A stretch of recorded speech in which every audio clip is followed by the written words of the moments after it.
morning. Good morning. It's a nice opportunity to have to be here and talk with you a little bit. My name's Rick. I am a practicing Buddhist. People ask me questions, well, are you Buddhist? And the only answer I can give them is once in a while, right? If I really had it, if I really got it, it would be a different matter, right? Sometimes I understand it, sometimes my behavior matches that. How many of you guys, are you guys all Catholics? No. No? Okay. Well, I was born into a Catholic family and I was raised Catholic. Okay? As a small boy, I served Mass and did all of the sorts of things that you do.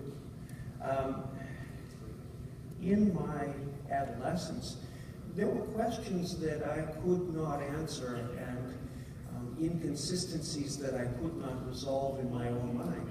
And I sort of rejected that tradition and spent a long, long time searching.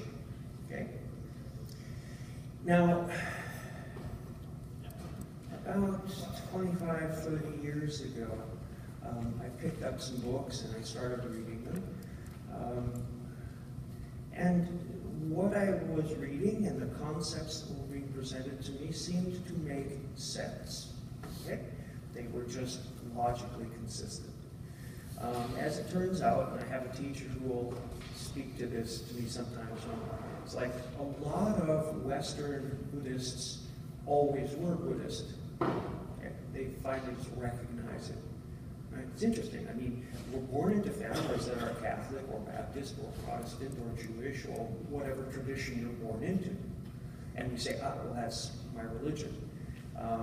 But sometimes it doesn't work out. Sometimes you have to search, and sometimes you find something. You know, honestly, the road is very, very long. And it's important to have a good fitting pair of comfortable shoes. So whatever tradition you practice, it's very important to understand it as thoroughly as you can and to practice it in your own life so that you become a reflection of that religion. Right? Religion is a tough word, okay? But your own path. So for me, this practice has led to, I would say, more joy. Let's be really clear, okay? I don't use the word happiness because happiness tends to be something which is dependent on an outward condition, right? You know, I happen to like Little Debbie Swiss cakes, okay? Right? So they make me happy. However, once I've consumed them and they're gone, happiness disappears.